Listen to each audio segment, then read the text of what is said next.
नमस्कार, सुबह के 10 बज चुके हैं। मैं हूं विकास भदौरिया। अब से करीब 24 घंटे बाद बंगाल में नई सरकार की ताजपोशी होगी।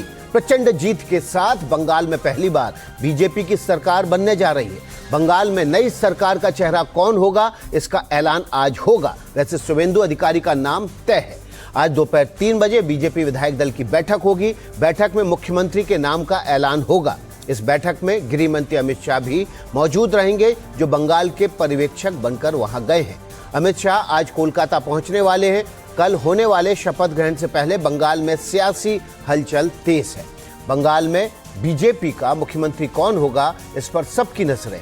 हालांकि शुभेंदु अधिकारी सीएम पद के सबसे प्रबल दावेदार हैं और उनका नाम तय हो चुका है। तो आज इसी बड़ी खबर पर हमारी नजर रहेगी। हमारे साथ कुछ खास मेहमान भी जुड़ रहे हैं, जिनके साथ हम चर्चा करेंगे। हमारी सहयोगी मनोज्ञा लोईवाल भी कोलकाता से जुड़ेंगी, लेकिन उससे पहले आपके सामने एक बड़ी खबर रख देते हैं। पश्चिम बंगाल में सरकार गठन को लेकर आज दिन भर चलेगा बैठकों का दौर। दोपहर से कोलकाता में गृह मंत्री अमित शाह शुरू करेंगे बैठकों का दौर। सबसे पहले प्रदेश बीजेपी के वरिष्ठ नेताओं के साथ गृह मंत्री की बैठक होगी। इसके बाद पार्टी के प्रदेश की कोर कमेटी की बैठक में गृह मंत्री हिस्सा लेंगे। शाम को विधायक दल की बैठक कोलकाता के विश्व बंगला में होगी, जिसमें सीएम चेहरे यानी कि शुभेंदु अधिकारी के नाम का ऐलान होगा। हमारे साथ ऋतिक मंडल जुड़ रहे हैं और मनोज्ञा लोईवाल भी थोड़ी देर में जुड़ेंगी। ऋतिक का रुख कर लेते हैं। ऋतिक, ये तय है लगभग कि शुभेंदु अधिकारी मुख्यमंत्री होंगे, लेकिन उससे पहले बैठकों का दौर, तैयारियों की शपथ ग्रहण की तैयारियां, आज की बैठक, मंत्रिमंडल का गठन, इस सब के लिए देखिए, मेरा घड़ी जो बता रहा है 10 बज चुका है। 10 बजे से ये जो अहम समय शुरू होने जा रहा है, क्योंकि जो बताया गया है अमित शाह थोड़ी देर में, केंद्रीय गृह मंत्री जब कोलकाता पहुंचेंगे तो वहां से सीधे वो जाएंगे दक्षिणेश्वर काली टेम्पल। वहां पर जो है माथा टेकने के बाद, मां के सामने प्रणाम करने के बाद एक 5 सितारा होटल न्यू टाउन में जो अवस्थित है वहां पर वो आएंगे और वहां पर मीटिंग की दौर शुरू होगी।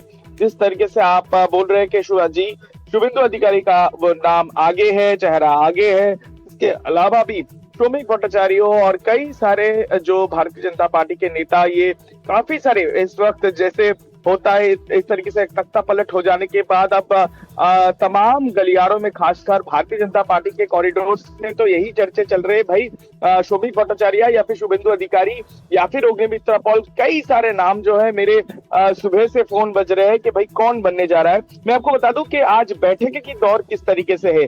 एक तो अमित शाह यहाँ पर पहुंचने के बाद तमाम जो दिग्गज नेता है बंगाल के, चाहे वो शुभेंदु अधिकारी हो, शोभिक भट्टाचार्य हो, सुकांत मजूमदार हो, दिलीप घोष, इन सब के साथ बारी बारी में बात की जाएगी। सुनने में आ रहा है कि शोभिक भट्टाचार्य और सुकांत मजूमदार के शोभिक भट्टाचार्य और शुभेंदु अधिकारी दोनों को अलग से मिलकर वो बात करेंगे और जो कोर कमेटी का निर्माण चुनाव से पहले किया गया था उसके उनसे भी बातें होगी। उसके बाद जो है, जो खबरें हमें जो मिल पा रही है, उसके बाद दोपहर 3 बजे यही जो 5 सितारा होटल है, इसके बगल में एक ऑडिटोरियम, एक कन्वेंशन सेंटर है, विश्व बंगाल कन्वेंशन सेंटर, वहां पर परिषदीय दल की मीटिंग होगी, जहां पर तमाम चुने गए विधायकों को बुलाया गया है और उस पर ऐलान कर दिया जाएगा कौन होने जा रहा है बंगाल के अगला मुख्यमंत्री। ये बेहद खास, आज का दिन बेहद महत्वपूर्ण है। तमाम फैसले अमित शाह जी के अगुवाई में जो है वो लिया जाएगा, ऐसे सूत्र के हवाले से हमें बताया जा रहा है। ठीक है, मनोज्ञा लोईवाल हमारी वरिष्ठ सहयोगी जुड़ गई है। मनोज्ञा, पार्टी तय कर चुकी है, शुभेंदु अधिकारी होंगे, लेकिन पार्टी काडर के बीच अभी तक, जब तक नाम का ऐलान नहीं हो जाता, हर कोई चाहता है कि उसका नेता, जो उसका सरपरस्त है, वो मुख्यमंत्री बन जाए और इसलिए बैठकों का दौर होगा।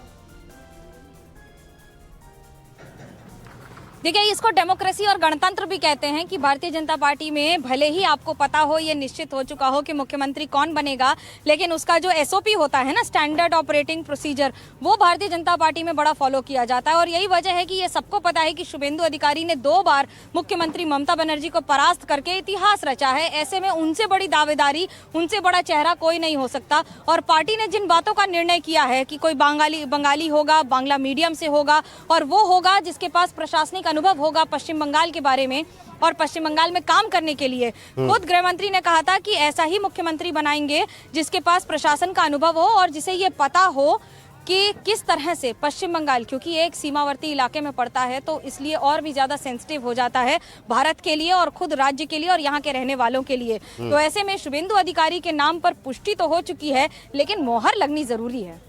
बिल्कुल, तो मोहर आज दोपहर में 3 बजे लग जाएगी और इस मोहर के साथ ही ये ऐलान भी हो जाएगा, शुभेंदु अधिकारी कल मुख्यमंत्री पद की शपथ लेंगे। और देखिए, बीजेपी का मंथन आज कोलकाता से शुरू होगा, इस पर हम बड़ी कवरेज रखेंगे।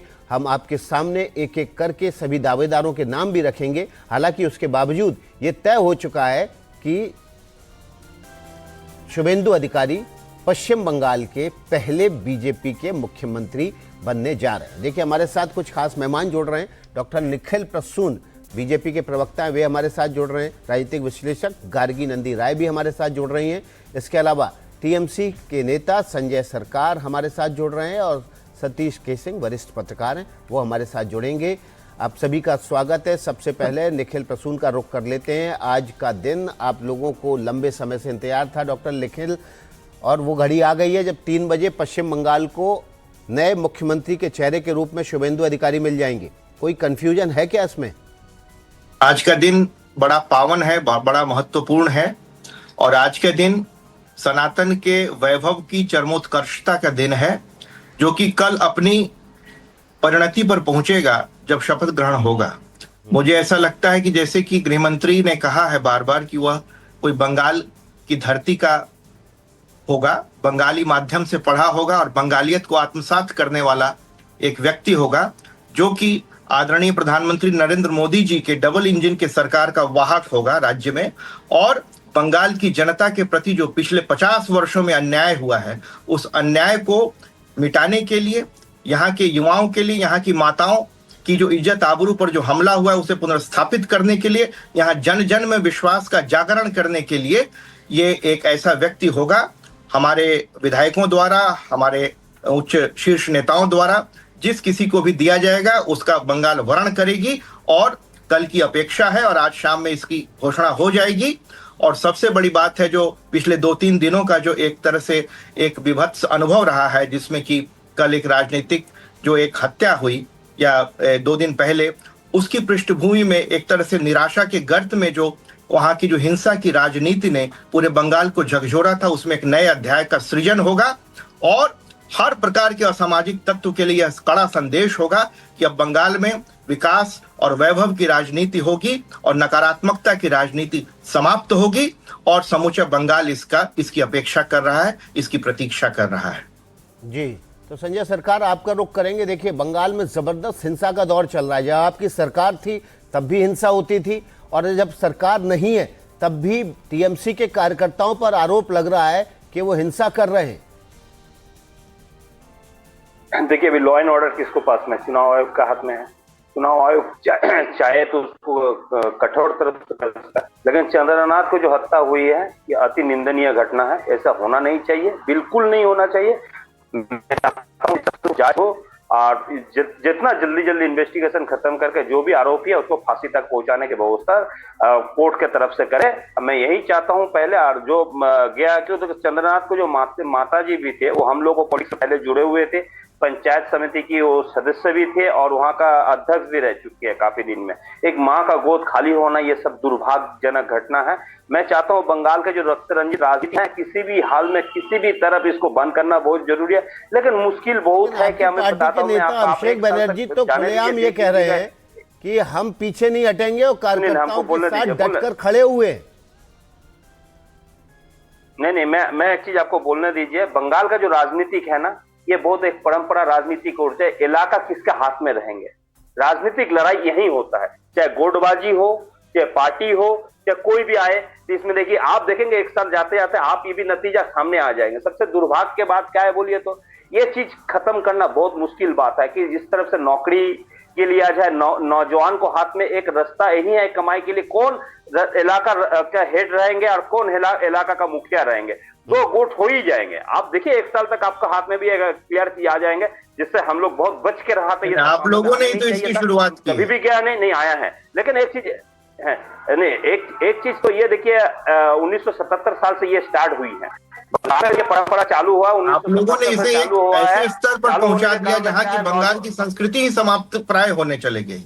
आपने पाड़ा कल्चर, जिस तरह दादागिरी वालों का कल्चर, जो कोई भी सरकारी योजना केवल दादा के माध्यम से, ये चीज आपको भी देखने नहीं ये चीज आपको हम लोग देखेंगे तो देखिए यहाँ मतलब घबराइए, औद्योगिकीकरण नहीं हुआ। सरकार आप मान के चल रहे हैं कि जो पैसे जो है उसके माध्यम से दे दिए गए, बहुत अच्छे नहीं हो सकता है, और उसी कल्चर को आगे बढ़ाया है और आज भी बढ़ा रहे हैं। नहीं ये मैं आपको एक चीज बताना चाहता है विकास जी, मैं आपको बताना चाहता हूँ, ये कमाई के जरिया है और नेता तक वो जाते रहते हैं हमेशा, और ये चला जाएंगे। ये टीएमसी के दौर में भी ये होता रहा है। परंपरा को तो आपने नई ऊंचाई दी ना। आप कह रहे हैं कि कमाई का जरिया नेता तक जाता है, तो टीएमसी के दौर में भी जाता था। बहुत ज्यादा टीएमसी के दौर में इसका संस्थागत रूप निकला, टीएमसी ने इसको संस्थागत। अगर ये आपका भी सरकार आया ना, आप इन्वेस्टिगेशन कीजिए ना निखिल जी करके देखिए कौन आप स्वीकार कर रहे हैं, इन्वेस्टिगेशन तो आपसे शुरू हो जाएगी कि शाहजहां शेख जैसे लोग, जहांगीर खान जैसे लोग, तो आपके बयान के आधार पर ही शुरू की जा सकती है। हाँ, मैं आपको बता रहा हूँ, ये परंपरा जो है ना बंगाल में, ये बिल्कुल खत्म होना चाहिए। हम चाहते हैं रेती चाहिए, ईटा चाहिए और सीमेंट चाहिए, ये नेता तय करेंगे, ये नहीं हो सकता है। ये जो बिल्डर्स रहता है वो तय करता है। हम गुजरात में कुछ दिन काम किए थे, गांधीनगर था, 80 किलोमीटर 90 किलोमीटर दूर से सामान लेके देने पड़ता था। इस तरह से कोई नेताओं को वहां पर बैन नहीं चलता था, लेकिन आज ये इसको खत्म करना बहुत जरूरी है। मैं आपको बता रहा हूँ, ये बिल्कुल खत्म होना चाहिए।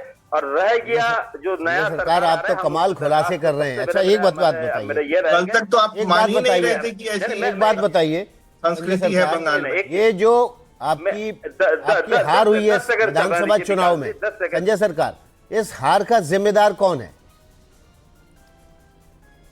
देखिए, अगर आप सेलिब्रिटी को लेके आएंगे, कोई क्षेत्र में खड़ा कर देंगे, ना वो धूप पाएंगे, ना सह पाएंगे, ना सर्दी सह पाएंगे, तो इसके लिए तो वो दुर्भाग्य रहता ही है। और दूसरे नंबर बात है, पार्टी को कार्यकर्ता का अगर टिकट दिया जाता, वो जितना मतलब ना समझ सकते हो नहीं। पुराना कार्यकर्ता को आप अलग करके निकाल दीजिएगा, नया कार्यकर्ता निकाल दीजिएगा। 2014 के बाद में जो चीज हमने देखा है, 2 दिन जुम्मा 8 दिन आके वो नेता बन गया और उस पुराना कार्यकर्ता को छड़ी गड़ाना चालू कर देंगे, तो कोई होने वाला है जो होने वाली हो। हम तो स्वीकार कर रहे हैं, हमको कोई 5 पैसा लिया नहीं है। और सबसे बड़ा बात क्या, कोई नेता को घर पे जाके एक काम होता है, आप जब वोट लेने के लिए आता है, आप सोचिए आप कर रहे हैं, आपको इंटरेस्ट के सहित को कर्ज वापस करना चाहिए।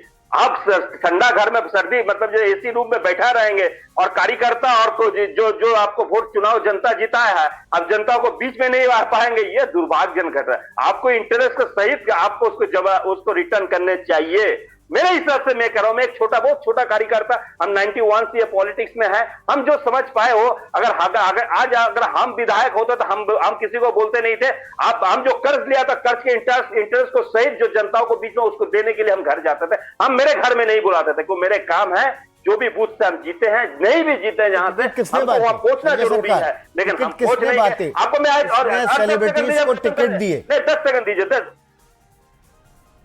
10 सेकंड दीजिए, मैं एक चीज बताता हूँ। कोई नेता को घर में जाएंगे और एक पुराना कार्यकर्ता और वो नेता का कोई चपलूसू अगर उसको टाउटर बोलेंगे, घर से भगा देंगे, चिट्ठी का रिसीट, लेटर का रिसीट नहीं देंगे, नतीजा क्या हो? वही होने वाला है, जो हुआ होने वाला था हो गया। जनता जनार्दन देखे हैं, अगर सीएम को दफ्तर में एक चिट्ठी का अगर देने के लिए जाएंगे, उसका अगर जवाब नहीं आएंगे, जनता का मन में खूब हम तो लेटर दिए, हमको जवाब क्यों नहीं आया? ये तो ये होना, शुभेंदु अधिकारी को जनता को बीच में रहकर काम करने पड़ेंगे। नया मुख्यमंत्री का बधाई दे रहा हूं मैं शुभेंदु अधिकारी को बधाई दे रहा हूँ। जनता का अपमान है ना। एक चीज बताओ, शुभेंदु अधिकारी जनता के बीच में रहे, जनता को बीच में आना है। आप कुसुम जी, हम तो स्वीकार कर रहे हैं, निखिल जी हम स्वीकार कर रहे हैं। आप शुभेंदु अधिकारी को बधाई दे रहे हैं। संजय सरकार, 100 सीटों पर आपकी अपनी पार्टी में पराजय व्यक्ति का नाम क्यों नहीं ले, क्यों नहीं दिया उन्होंने? हार का जिम्मेदार कौन है, ममता बनर्जी या अभिषेक बनर्जी?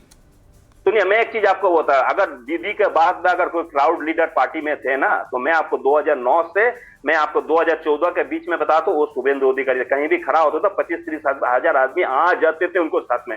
2 लाइन हम उस समय तो युवा तो थे, उस समय हम युवा में जरूरत है। नंदीग्राम आंदोलन में अगर मेरा बहुत बड़ा भूमिका नहीं था, एकदम मतलब सोचिए 1 इंची भी नहीं है मेरा।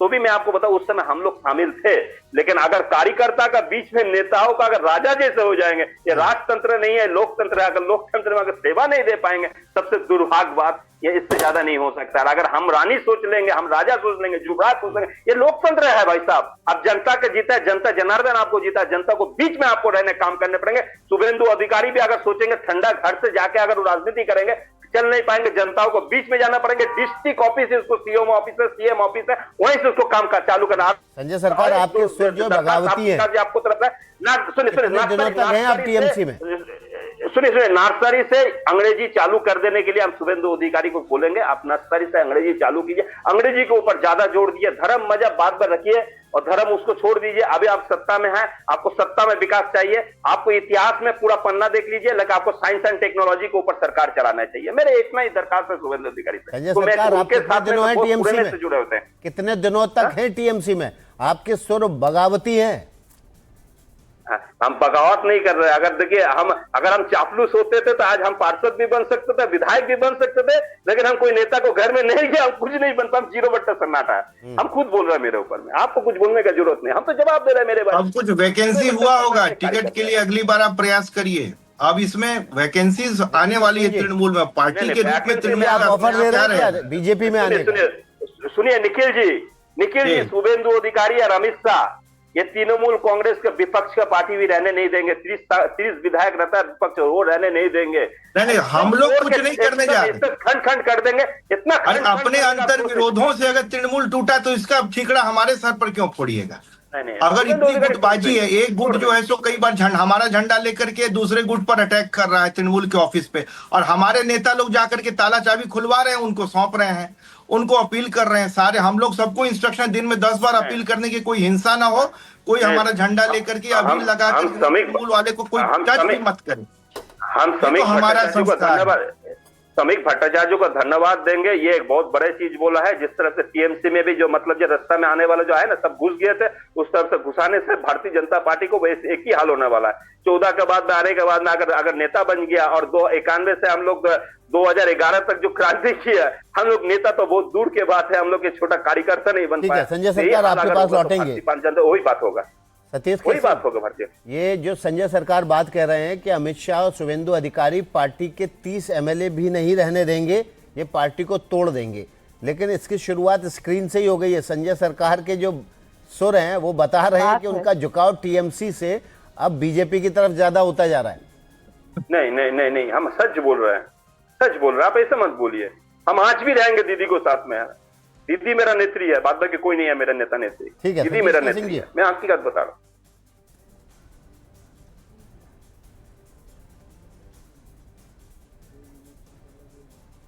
सतीश जी की आवाज नहीं आ रही है। सतीश जी की आवाज नहीं आ रही है, अनम्यूट कर लेंगे सतीश जी आप। हाँ, नहीं अनम्यूट है, अब बताइए जी। देखिए आज तो हाँ, ये टीएमसी बच जाएगी इसमें तो मुझे भी शक है, और सामने अगर बीजेपी हो तो शायद कोई बच जाए, पहली बात। दूसरी बात, जो भारतीय जनता पार्टी ने जिसका आप नाम बता रहे हैं शुभेंदु अधिकारी, तो उनके तो आइडियल साँचे में फिट होते हैं, है ना। भले इकोनॉमिक ग्रोथ या आदि हो या ना हो, हिंदू ग्रोथ रेट तो जरूर होगा। और आपने देखा होगा कि जो हिमांता बिस्वा शर्मा हैं और शुभेंदु अधिकारी के बोल एक ही जैसे है, लगता है कि एक दूसरे को आगे पीछे छोड़ने में का कंपटीशन चल रहा है। और तीसरी बात, खुद देखिए आप, तो ये पारिवारिक साँचे में भी फिट होते हैं शुभेंदु अधिकारी। इनके पिता भी मंत्री थे, शिशिर अधिकारी जी, तो जो परिवारवाद वाला है वो भी एक है ही। और साथ में जितने कंट्रोवर्सी हो सकते हैं उस सबसे शुभेंदु अधिकारी का नाता रहा है, चाहे वो नारद हो, शारदा हो, कम्युनल बयान हो, हाल के बयान हो, तो कहे कि कोई मुसलमान जी तो उसको उठा के फेंक देंगे, क्या कहते हैं, असेंबली से। और देखिए क्या क्या नहीं उनके नाम का बयान है, हिंदू ईवीएम। तो बड़ा आइडियल आदमी को चुनने जा रही है भाजपा, और कह भी रहे हैं कि 100 साल तक अब तो हटती नहीं भाजपा वहां से, ये संभव भी हो सकता है जी। बिल्कुल, देखिए गार्गी, ये जब मैं हम समझता हूं, मैं इससे सहमत नहीं हूं। देखिए, चुनावी जो चर्चा होती है, विमर्श होता है और जो भाषण दिए जाते हैं, उसमें कुछ बातें कही जाती है जनता को उत्साहित करने के लिए। अगर वो नीति का प्रारूप लेती है और सरकार उसे नीतिगत रूप देती है और किसी भी समुदाय या किसी भी मजहब के साथ भेदभाव करती है, तो उसे कहिए। जब से मोदी सरकार आई है, मुसलमानों के साथ कोई अन्याय नहीं हुआ। सारी सरकारी योजनाओं का लाभ उन्हें मिलता है, स्कॉलरशिप मिलती है और सरकारी नौकरियों में, नीट में, मेडिकल में, सब में उनका स्थान बढ़ा है। पहले से उनकी दशा दिशा उत्तरोत्तर सुधरी है। तो भाषण देते समय देखिए, मुसलमानों का जो पोलराइजेशन है पूरी दुनिया जानती है, 90% से ज्यादा होता है। हिंदुओं में कई बार ऐसी बातें रहती है कि वो लोग वोट देने नहीं निकलते हैं, उन्हें उत्साहित करने की आवश्यकता रहती है। कई बार जो हाई राइजेस में रहते हैं वो जो है सो कैजुअल लेते हैं चीजों को। तो हमारे जो वोटर वो मन में है, मन से ईवीएम तक लाने के लिए, लोगों को आंदोलित करने के लिए एक वैचारिक एक भाषण देना, एक लोगों को उत्साहित करने के लिए चर्चा करना, इसका मतलब ये नहीं है कि नीतिगत भेदभाव होगा हमारी सरकार में। और जो भारत के जो मुसलमान हैं वो तो हमारे अपने हैं। जितनी बातें कही गई वो बांग्लादेशी जो घुसपैठी है उनके विरुद्ध कही गई है, इसलिए उन्होंने कोई ऐसी बात नहीं कही है जो कि संवैधानेतर हो। और ये तो स्पष्ट है कि अभी भी आज के कल के अखबार में था कि कम से कम करीब 3000 लोगों का जो पेंडिंग है वहां हम लोगों ने भेजा है बांग्लादेश को, भाई इनकी नागरिकता के बारे में हमें संदेह है, आप वहां की जांच करके, यहाँ प्रोसीजर होता है, उनकी भी स्वीकारोक्ति चाहिए ताकि हम लोग डिपोर्ट कर सकें। ठीक है, अब इन चीजों में बाढ़ लगने में, घुसपैठ रोकने में लोईवाल हमारी सहयोगी जुड़ गई, उनसे बैठक का अपडेट भी लेंगे। लेकिन उससे पहले गार्गी के पास चलते हैं। गार्गी नंदी, आपकी मुस्कुराहट बता रही है कि आप बीजेपी की सरकार बनने से सबसे ज्यादा खुश हैं, और जो सतीश जी बात कह रहे हैं उससे और भी ज्यादा खुश हैं कि वाकई में टीएमसी के पास 30 से ज्यादा विधायक नहीं बचेंगे। जी विकास जी नमस्कार। नहीं, मैं तो हंस रही थी संजय जी की बात सुन के कि सोचिए उनके दिल में कितना दुख है। मुंह में सुन रही थी और आज निकल आया उनके मुंह से। तो दादा नमस्कार, उनकी बात सुन के मैं हंस रही थी। विकास जी, क्योंकि मैं 2021 से जब हिंसा हो रही थी, मैंने सबसे ज्यादा आवाज उठाया ममता बनर्जी की सरकार के अगेंस्ट में। जो वहां पे जब लड़कियां भागी गांव से, वहां पे जब गन हुई, मैंने वीडियो बनाया कि when sex becomes a political weapon। तो मैंने बहुत ही आवाज उठाया, जो शायद सबको पता नहीं है कि मैंने दूसरा क्या किया। तो आज तो ऑब्वियसली खुश हूं, लेकिन ये भी सच है कि बंगाल के ऐतिहासिक जो जनादेश है, ये जनादेश विकास के लिए भी है, विरासत के लिए भी है। तो सिर्फ जो ये लोग बोल रहे हैं हिंदू हिंदू, ऐसे कुछ नहीं है। बंगाल के लोगों को नौकरी चाहिए, वहां पे उद्योग चाहिए और ये हिंसा बंद होना चाहिए। और इसीलिए बीजेपी के लिए बंगाल एक हरक्यूलियन टास्क है। विकास जी, अभी सरकार बनी नहीं है, आप देखिए अगले कुछ साल बहुत डिफिकल्ट होने वाला है बीजेपी के लिए। ये इतना आसान नहीं है और इसको संभालना, पहले तो ये गुंडा राज, ये जो आतंक राज है, इसको आपको खत्म करना पड़ेगा। और ये इतना आसान नहीं होने वाला है, क्योंकि बॉम्ब कल्चर जो है, आज भी पानीहाटी में अभय के माँ के घर के सामने बॉम्ब मारा, क्योंकि आपको पता है सारे उद्योग बंगाल से चले गए हैं। वो तो लेफ्ट ने भगाया, बाकी दीदी ने भगाया। तो जो उद्योग चले गए, तो बॉम्ब बनाने का लघु उद्योग कर दिया इन लोगों ने। अभी भी आपकी टीएमसी के कार्यकर्ताओं के घर से बॉम्ब निकला। कैनिंग में, नारायणपुर में टीएमसी के ऑफिस से इतने सारे धारदार हथियार निकला। जिस कार्यकर्ता के बारे में बोल रहे हैं ना, 4 बजे के बाद कार्यकर्ता भी खत्म है।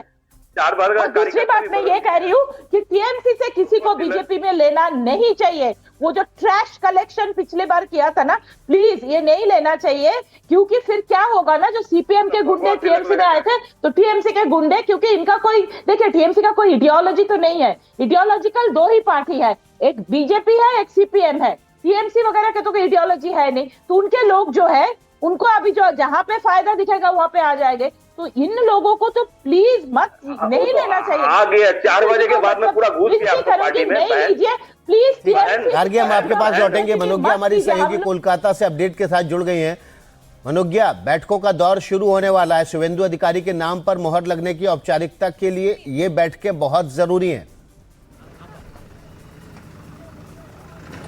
जी बिल्कुल, गणतंत्र के तहत जब पश्चिम बंगाल में बीजेपी की सरकार बनी है तो उसकी बैठक भी होगी। पर मैं इस समय ब्रिगेड परेड ग्राउंड में, मनोज पांडे हमारे साथ हैं, सचिव हैं पश्चिम बंगाल में। ये बताइए मनोज जी, क्या क्या तैयारी है? मुझे बताया जा रहा है झालमुड़ी भी रख रहे हैं आप लोग इस बार प्रधानमंत्री के कार्य। हमारे जो कार्यकर्ता आएंगे वो, उन्होंने, कुछ लोगों ने झालमुड़ी का स्टॉल लगाया है। आप जानती हैं कि झालमुड़ी प्रधानमंत्री जी ने जब चुनाव के दौरान उन्होंने चखा था, तो ये पूरे दुनिया के लिए हलचल बन गई थी, सब जगह सर्च हो रहा था। तो झालमुड़ी भी रहेगा, रसगुल्ला भी रहेगा, संदेश भी रहेगा। उसके साथ साथ पश्चिम बंगाल की जो संस्कृति है, छाऊ जैसे पुरुलिया का छाऊ रहेगा, बोलपुर का बाउल रहेगा, इस तरह खोल का नृत्य भी होगा। सारे जो कल्चर हैं वो यहाँ दिखने को मिलेंगे। ये पूरा एक रंगारंग उत्सव के। बारिश हो रही है, उसके लिए क्या तैयारी है? बारिश तो ये हैंगर है, बारिश अब कीचड़ और बारिश हमें थोड़ी, जब तृणमूल का बम गोला बारूद हमको नहीं रोक सका तो बारिश तो हमारे लिए आशीर्वाद रहेगी। बड़ा दिलचस्प है, कीचड़ में कमल भी खिलता है। अब तो कमल खिलने के बाद यहाँ तैयारियां हो रही हैं। कितने हैंगर हैं, क्या क्या तैयारियां हैं वो भी बताएं। 3 हैंगर हैं, एक बड़ा हैंगर है बीच का और 2 उसके आजू बाजू में है। मंच पर विशेष अतिथि कौन कौन होंगे? शुभेंदु अधिकारी तो होंगे ही मुख्यमंत्री के तौर पर, और कौन होगा? नहीं, डेजिग्नेट चीफ मिनिस्टर जो होंगे वो रहेंगे, जो डेजिग्नेट काउंसिल ऑफ मिनिस्टर रहेंगे वो रहेंगे, ऑनरेबल प्राइम मिनिस्टर रहेंगे, काउंसिल ऑफ मिनिस्टर्स के बहुत सारे सदस्य रहेंगे, यूनियन मिनिस्टर्स लोग, कई प्रदेशों के मुख्यमंत्री उप मुख्यमंत्री भी रहेंगे मंच पर। इसके अलावा पश्चिम बंगाल के कुछ गणमान्य व्यक्तियों को भी आसपास के मंचों पर आसीन कराया जाएगा। इस तरह से यहाँ व्यवस्था रहेगी, सारे लोग रहेंगे। खुश बहुत हैं आप, मेहनत बहुत की है वर्षों तक, दशकों तक। कार्यकर्ता के तौर पर कितनी खुशी है ये? बहुत खुश है, बहुत खुशी है।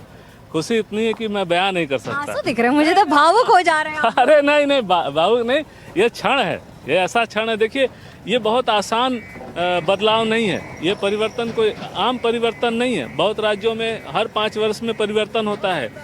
यहाँ जो हिंसा थी, यहाँ राजनीति करना जो कठिन काम था, और वो भी सरकार के खिलाफ, तृणमूल ने ऐसा विंडिक्टिव एक नेचर बनाया था। आप बीजेपी करते हैं, इसका मतलब आप टॉलरेट नहीं किया जाएगा, आपके घर के पानी के कनेक्शन काट दिए जाएंगे, आपके ऊपर फर्जी मुकदमे होंगे, आपकी हत्या भी हो सकती है। यहाँ तक कि बीजेपी करने वाले कार्यकर्ताओं के घर पे सादे कपड़े भेजे जाते थे उनके पत्नियों के, कि विधवा होना है तो ये कपड़ा ले लो, नहीं तो तुम्हारे पति को मार दिया जाएगा। हत्याएं हुई हैं पिछले 2021 के चुनाव के बाद। हत्या, और मैं शब्द नहीं इस्तेमाल करना चाहता हूँ, लेकिन महिलाओं के ऊपर जो व्यभिचार हुआ है, ये कोई अनदेखी बात नहीं है। अगर आप परेड ग्राउंड पर हैं, ब्रिगेड ग्राउंड पर हैं, तो तैयारियों का अगर एक नजारा दिखा दे, क्या क्या तैयारियां वहां पर ग्राउंड जीरो पर चल रही हैं? विकास, मैं आपको तस्वीरें दिखा रही हूँ। देखिए विकास, वो कहते हैं ना, विकास की तस्वीर मैं आपको दिखा रही हूँ। यहाँ पर ब्रिगेड परेड ग्राउंड में इस समय ईंटें लाए गए हैं, उसके साथ साथ इस मिट्टी को पाटा जा रहा है, क्योंकि जितना कीचड़ हो रखा है उसे हटाना बहुत जरूरी है। स्लिपरी हो जाएगा, फिसलने का डर रहेगा लोगों के, कार्यकर्ताओं के लिए, इसलिए ईंटें लगाकर नीचे मिट्टी को ठीक किया जा रहा है और कीचड़ को हटाया जा रहा है। कमल जो है वो कीचड़ में ही खिलता है, पर ये तैयारियां मैं आपको दिखा रही हूँ। ये किस तरह से बोर्ड्स लाए जा रहे हैं, ब्रिक्स लगाई जा रही हैं ईंट के साथ साथ। अब ये 3 हैंगर बनाए गए हैं। सूरजदा से कहूंगी आपको तस्वीर दिखाएं। 3 हैंगर बनाए गए हैं, जिससे बारिश और धूप में जब कार्यकर्ता आए तो उन्हें कम से कम दिक्कतों का सामना करना पड़े। और जैसा मनोज बता रहे थे कि कीचड़ से अब क्या ही डरना, कीचड़ में तो कमल खिल गया है। और ये मंच है जिसमें बीजेपी शासित राज्यों के सभी मुख्यमंत्री आएंगे, प्रधानमंत्री, गृह मंत्री अमित शाह, और साथ ही साथ डेजिग्नेट पूरा कैबिनेट बैठेगा, और उनके साथ होंगे राज्यपाल, क्योंकि यहाँ पर बीजेपी की पहली सरकार का शपथ ग्रहण समारोह होगा। ब्रिगेड परेड ग्राउंड की आपको एक मैं विशेषता बताऊं, कहा जाता है अगर किसी को चुनौती देनी है राजनीति में तो कह दो कि तुम ब्रिगेड परेड ग्राउंड भर कर दिखा दो, क्योंकि 5 से 10 लाख लोग चाहिए होते हैं सिर्फ इस ग्राउंड को भरने के लिए, जिससे ये दिखे कि हाँ यहाँ लोग हैं। तो ये बड़ी चुनौती है, लेकिन उससे बड़ा और भव्य ये समारोह होगा। बिल्कुल, और मनोज्ञा ग्राउंड जीरो पर डटी हुई है। बारिश हो चुकी है, इसलिए मौसम जरूर अभी सुहावना हो गया है, लेकिन कल उमस भी हो सकती है, और बारिश अगर हो गई तो कीचड़ भी हो सकता है। इसी सूरत में पश्चिम बंगाल की ये शपथ ग्रहण समारोह पर निश्चित रूप से मौसम की मार पड़ सकती है। लेकिन देखिए, वाकई में ये बीजेपी के लिए ऐतिहासिक पल है, जिसको कहते हैं ना कि प्रधानमंत्री नरेंद्र मोदी का जो पहला भाषण था प्रधानमंत्री बनने के बाद, उन्होंने ये कहा था कि भारत का जो पश्चिमी हिस्सा है वो बहुत मजबूत है, पूर्वी हिस्से को मजबूत करने की ज़रूरत है। और पूर्वी हिस्सा का इतिहास रहा है जो एक समय बहुत मजबूत हुआ करता था। पश्चिम बंगाल, कोलकाता ग्रोथ इंजन हुआ करता था भारत का। आज देखिए बीजेपी के पास आ गया है, तो ये मौका है कि जैसे विमान में 2 इंजन होते हैं ना, राइट और लेफ्ट, तो राइट का इंजन जो है वो मुंबई है, वो तो फुल स्पीड से चल रहा है। अब लेफ्ट का जो इंजन है कोलकाता, उसको रीस्टार्ट करने की ज़रूरत है। निखिल प्रसून, बहुत बड़ी जिम्मेदारी। अगर दोनों इंजन चालू हो गए तो विमान अपनी पूरी रफ्तार से भागेगा। जी बिल्कुल, देखिए हमारी चुनौती जो है बहुआयामी चुनौती है। सबसे बड़ी बात है जो अपराध का जो विश्वमन हुआ यहाँ समाज में, अपराध की संस्कृति को समाप्त करना, दादा कल्चर, सिंडिकेट कल्चर को समाप्त करना, जो भ्रष्टाचार का आलम था उसे भी उखाड़ फेंकना, इसके अलावा लोगों में आस्था और विश्वास का संचार करना, सुरक्षा की भावना पैदा करना, और इस पृष्ठभूमि में एक तरह से नौकरियों का सृजन करना, रैपिड इंडस्ट्रियलाइजेशन, औद्योगिकीकरण की ऐसी रफ्तार की जाए जिसकी कल्पना न की जा सके, ताकि लोगों का पलायन रुक सके। इसके अलावा जितने लोगों को के साथ अन्याय हुआ है पिछले कुछ वर्षों में, उस अन्याय का भी एक तरह से उसको कानून अपना काम करे, ऐसा भी सुनिश्चित करना है, महिलाओं के लिए, बुजुर्गों के लिए, किसानों के लिए। और सबसे बड़ी बात है जो केंद्र की योजनाओं का जो लाभ बंगाल की जनता को नहीं मिल पाता था तृणमूल कांग्रेस की दुर्नीतियों की वजह से, उस लाभ को देना। मेरी कुछ दिनों पहले प्रधानमंत्री महोदय से एक ब्रीफ बातचीत हुई थी एक हेलीपैड पे, तो मैंने उन्हें कहा कि मैं एक चिकित्सक हूं और एक कॉर्पोरेट हॉस्पिटल में हूं और मेरे पेशेंट्स आपके आयुष्मान भारत की प्रतीक्षा कर रहे हैं। उन्होंने उस पर बड़ा सकारात्मक कुछ बातें कही मुझसे, और मुझे इस बात की खुशी है कि उन्होंने अपने पहले उद्बोधन में जो पार्टी ऑफिस में, वो दिल्ली में जो पार्टी मुख्यालय में किया, तो उसमें आयुष्मान भारत की चर्चा की। अब सारे पेशेंट्स और बाकी लोग उत्साहित हो कि हम लोग आयुष्मान भारत का लाभ लेंगे। देखिए स्वास्थ्य साथी पूरी तरह डिफंक्ट हो चुका था कुछ डिपार्टमेंट्स को छोड़ के। एक मैं एग्जाम्पल दे रहा हूँ। इसके अलावा घर से नल योजना हो, चाहे किसानों को संवर्धन देने की योजना हो, चाहे जो अर्बन और जो रूरल जो हाउस घर बनाने का जो एक अभिक्रम हो वो हो, चाहे रूरल रोड्स हो। इसके अलावा जो मनरेगा की योजना थी, जिसको कि जी राम जी योजना के तत्वावधान में हम लोग जो है उसको फिर से उसकी पुनर्संरचना करके उसमें जो भ्रष्टाचार है उसे समाप्त करेंगे। लेकिन मुझे ऐसा लगता है कि केंद्र सरकार स्टेट स्पेसिफिक पॉलिसीज में भी विश्वास करती है। बंगाल के लिए बंगाल स्पेसिफिक पॉलिसीज भी बनेगी और केंद्र पोषित योजनाओं से यहाँ लोगों का जीवन स्तर में कैसे सुधार हो, क्योंकि 1960-61 में कॉन्ट्रीब्यूशन था जीडीपी में 10.5%, आज 5% हो गया। 60-61 में जो यहाँ की प्रति व्यक्ति आई थी 127 रुपए थी, आज 83 रुपए हो गई। तो इसमें मुझे लगता है कि सतीश जी कैसी सरकार चल रही थी टीएमसी की, केंद्र की जन कल्याणकारी योजनाओं का पैसा ही नहीं पहुंचने दे रही थी, योजनाओं को लागू नहीं कर रही थी, राज्य को और ज्यादा गरीब, लोगों को और ज्यादा कमजोर बनाने की कोशिश थी। ममता बनर्जी आई ही पश्चिम बंगाल में नंदीग्राम के आंदोलन के बाद थी, जिसमें उन्होंने एक बड़े उद्योग को पश्चिम बंगाल से बाहर फेंकवा दिया था। अगर आप हमसे पूछ रहे हैं, जी सतीश जी, आप हमसे पूछ रहे हैं? जी सतीश जी, हेलो जी सतीश जी आपसे पूछ रहे हैं। जी देखिए, ये मतलब अगर बंगाल से पलायन रुकता है तो बहुत अच्छी बात है। प्रधानमंत्री जी पश्चिम का बात बराबर करते रहते हैं, थोड़ा दक्षिण का कम बात करते हैं। अच्छी बात है कि अंग बंग और कलिंग की बात कर रहे हैं, तो पश्चिम बंगाल से पलायन रुकना चाहिए, इंडस्ट्रियलाइजेशन का पुराना दौर लौटना चाहिए, ये एकदम बिल्कुल सही है। लेकिन एक पलायन में जो चुनौती है, अभी बिहार से भी पलायन रोकना है, और अब 20 साल हो गए वहां उनकी सरकार को, बीजेपी और जेडीयू की, वो भी है। तो चुनौतियां बहुत सारी हैं। ऐसे अगर आप ही लोग कह रहे थे कि बंगाल में ये हिंदू विजय है 1205 के बाद, तो कौन सा विजय हमें हासिल करना है? ग्रोथ का, विकास का, पूर्वी विकास का, बंगाल के इंडस्ट्री का, या दूसरा वाला, ये तय करना है।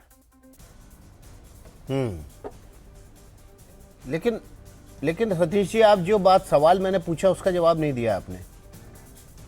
क्या? अगर सवाल पता तो लगे क्या?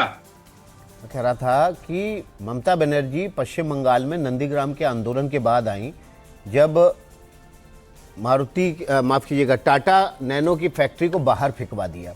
उसके बाद केंद्र की कल्याणकारी योजनाओं को नहीं लागू होने दिया, जन कल्याण की योजनाओं का लाभ नहीं लोगों को लेने दिया। मतलब राज्य को और ज्यादा गरीब, राज्य को और ज्यादा विभीषिका में फंसाने के जतन इस सरकार ने किए थे क्या? नहीं, देखिए, ये एक तरफ से नहीं किया। मैं जहां तक समझता हूं, मेरी जो जानकारी है और उसके तथ्य मेरे पास आंकड़े नहीं है, लेकिन ममता बनर्जी का इंडस्ट्रियलिस्टों के साथ संबंध उतने खराब नहीं थे जितना मैं जानता हूं, जितना मुझे ज्ञात है। एक बात, बाद में उन्होंने नीतियां भी बदली। यही नंदीग्राम में इनके सिपह सलार थे, क्या नाम है, शुभेंदु अधिकारी, घर भेदिया जो उनको तोड़ के आए। नंदीग्राम में वे भी एक नायक थे। बाद में उन्होंने इसमें नीतियां बदली। हाँ, आप ये कह सकते हैं कि टीएमसी सरकार की जो नीतियां थी वो आज के नीतियों से थोड़ा अलाइन नहीं करती है, लेकिन क्या उनका एक स्वास्थ्य योजना राज्य में नहीं था? बंदरबाट हो सकता है, मैं कह सकता हूं, क्या उनका स्वास्थ्य योजना बंगाल में नहीं था? अगर कहा जा रहा था इस बार कि अगर ममता बनर्जी जीतती है तो वो जो उनकी जो फैमिली प्रोग्राम्स हैं और जो उनके डोल्स हैं, डीबीटी है, वही एक कारण बन सकता है। ये आप जान लीजिए इस चीज को। तो बहुत जगह ऐसी देखी बात जाती है कि केंद्र पैसा नहीं देता है, कहीं पर जो राज्य सरकारें हैं वो अपनी योजनाएं लागू कर देती हैं। आपको पता ही होगा, बिहार में भी ऐसा था, बिहार में भी ऐसा था, आपको मालूम होना चाहिए। तो ये तो राज्य सरकार, अरविंद केजरीवाल ने ऐसा किया था, लेकिन उसको अगर उसकी जगह कोई योजना नहीं हो तब आप कह सकते हैं कि विकास से आप वंचित रख रहे हैं, लेकिन एकदम से सीधे कर देना ये ठीक नहीं है। नहीं, 40 लाख लोगों का पलायन हुआ, 30 लाख नौकरियां गई, 8,000 से ज्यादा रजिस्टर्ड कंपनियां बंद हो गई, 18,000 से ज्यादा लघु उद्योग बंद हो गए, और करीब करीब 20 लाख जो सरकारी कर्मचारी और उनका परिवार था उन्हें 7वें वेतन आयोग और डीए की राहत नहीं मिली। और एक तरह से बंगाल की क्रय क्षमता में उत्तरोत्तर। अच्छा, मेरी आवाज नहीं आ रही है। निखिल जी, गार्गी को बात पूरी करने दीजिए। अनम्यूट किया, अभी आ रही है जी। हाँ। जी बोलिए। मुझे पूछ रहे हैं विकास जी, मैं सतीश जी को जवाब देना चाह रही थी। तो सतीश जी, हमें पता है कि बंगाल के, आपको पता है, Hindustan motors, Burn Standard, Braithwaite, cycle corporation, Dunlop, Duckback, Bengal chemicals, Bengal lamp में नाम सुनाते जा सकती हूँ, कितना सारा कंपनीज बंद हुआ है। और बंगाल का जो स्टैटिस्टिक्स है, सबसे ज्यादा 40 लाख के ऊपर जो हायर एजुकेटेड लोग हैं, मान लीजिए इंजीनियर, पोस्ट ग्रेजुएट, सबसे ज्यादा माइग्रेशन उन लोगों का होता है। तो सोचिए बंगाल की जो ब्रेन है वो ब्रेन ड्रेन कितना हुआ है। और आप बार बार जो बोल रहे हैं ना, हिंदुत्व, सतीश जी, विकास के साथ हिंदुत्व का कोई क्लैश नहीं है। आप लोग कन्फ्लिक्ट आपके मन में है।